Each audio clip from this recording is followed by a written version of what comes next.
दर्शक बंधु एमती पुओ क्या न मिलू 9 मास 9 दिन गर्भरे रखी केते कष्ट यंत्रणा पुओटी को जन्म देथिला आ कलई गाखई बड़ा मध्य कला हेले मनीष हेबा परे मां को भूली गला। स्त्री कथारे पड़ी बुढ़ी मां को घर तड़ी देला। पुओ बहु दुहे मिशी बुढ़ी मां को अत्याचार कले।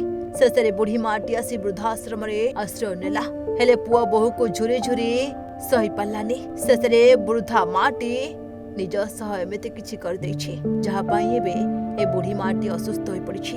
माड़ मारिबाकू भी पिछाइलानी पुआ जो माटी निज हाथ रे खुआई कोले गाखई बड़ करथिला शेषे सेई मां को पिटी पिटी घर तड़ी देले एकमात्र पुआ बहु। शेषे झुरी झुरी मां पी दैछि फिनाइल। पुआ भूलीगला मार ममता, भूलीगला तार लालन पालन। बयसर अपराह्न रे आशा बाड़ी होई पेट को गंडे दाना पाइबा पाई पुओटिए खोजी थांती बापा मां। एथिपई अनेक व्रत उपवास रखे हेले सेई पुअर मुंड को हाथ पाई गले पुआ भूली जाए मार सब त्याग बलिदान। आउ बयसर अपराह्न रे निज पाखरु दूरे दिए। स्त्री कथारे पड़ी मां को घर तड़ी दिए। आज आधुनिक शिक्षित समाज रे यह एक दुराबाध्य सदृश हो गलानी। तथापि मां मन बुझी नाही। पुओ को थरे देखिबा पाई गोमरे गोमरे कांदुछि। पुओ को खबर उपरे खबर मध्य देउछि किंतु पुओर देखा दर्शन नाही।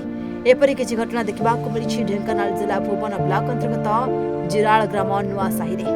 तेबे ग्रामर खाड़ी बंधु परिडांक स्त्री बचन परिडा दुई झियो और एकमात्र पुओ को नहीं तेल लुण संसार थिला।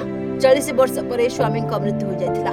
छोट पिला मानकर लालन पालन करने को अंटा भिड़िथिले मां। दुई झियो को बाहा कर शाशुघर को विदा करथिले। एहा परे पुओ को मध्य विवाह कर देथिले। पुओ अनुकूल एक दुकान करथिबारु स्त्री को नहीं सेठारे रहिले। स्त्री कथारे घर को फेरला नाही पुओ। कालक्रमे वृद्धा माटी रोसई करी गंडे खाई पाला नाही।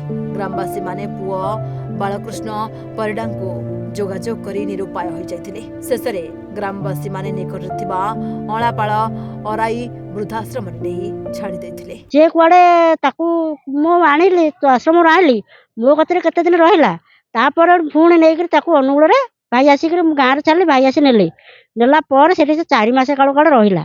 4 मास रहिला जेमिति जे ताकर शाशु सबुदिन डेली कଳି लागंती। भाई ताकर बेपार पड़ती ता छुआ भी पड़ाए बाहर को जे शाशु ताकर रुहती।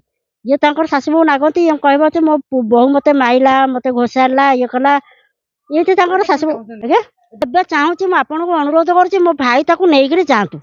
ମୁଁ ଆଉ ତାକୁ ରଖି ପାରିବି ନାହିଁ କାରଣ କୋଉ ମୁହୂର୍ତ୍ତରେ କ'ଣ ହବ କିଏ ତାକୁ ନବ। ମୋ ଘରେ ମୋ ସ୍ୱାମୀର ଅବସ୍ଥା ଏଇଆ, ମୋ ଶାଶୁ ମୋ ପୁଅ ରହିଲା ବାହାରେ, ମୁଁ ତ ପର ଘରେ ଦୁଃଖ କଲେ ଖାଉଛି।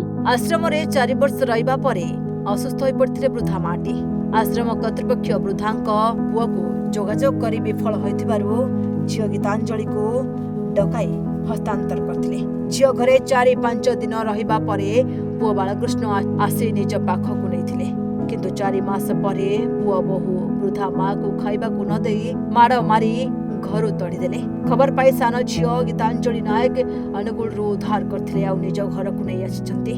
आज को 2 वर्ष होला भुवन ब्लॉक अंतर्गत जमुनाकोट ग्रामर नुआ साहिर सान झियो गीतांजलि घरे रहुछंती वृद्धा माटी। गीतांजलि स्वामी जने मानसिक अनग्रसर होइतिबारु एई गाँरु से गाँ को घुरी बुलुछंती।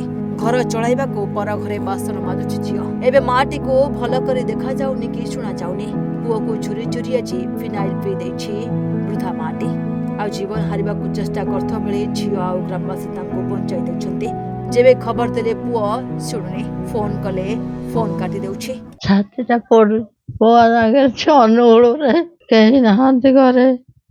एटा त गोटे झियो आ गोटे झियो हेई हारिबा से जई मलाणी झियो विधवा आश्रम थी जे हेती देहात सबआड़े दल सेठे लोक कहले कहले तम पुआ तो अच्छी तमें ताको से जोठी अच्छी तुमको लेकिन रखा कथा तुमको से रखा ना एठे किए कर बहु आइला गालच बेगे आइला मु तते कौन पे रांधिकी देवी एबे कहूँ कहीं आउची ना नौची खाली कहूँ घर ना घर कले नेबे କୋଉଦିନ ଘର କରିବ। ସତରେ ମାର ମମତା ଆଗରେ ସବୁ କିଛି ତୁଚ୍ଛ। ପୁଅ ବୋହୂଙ୍କ ଠାରୁ ମାଡ଼ ଖାଇବା ପରେ ମଧ୍ୟ ଥରେ ମାତ୍ର ପୁଅକୁ ଦେଖିବା ପାଇଁ ବ୍ୟାକୁଳ ହେଉଛି। ହେଲେ ପୁଅଟି ମା ମୁହଁ ଦେଖିବାକୁ ଟିକେ ଆସୁନି। ଏ ମା ମନରେ କେତେ ଯେ ଦୁଃଖ ଭରି ରହିଛି। ଢେଙ୍କାନାଳ ଜିଲ୍ଲାରୁ ଦୁଷ୍ମନ୍ତ ଦଳାଇଙ୍କ ରିପୋର୍ଟ, ଓଡ଼ିଶା ଭାସ୍କର।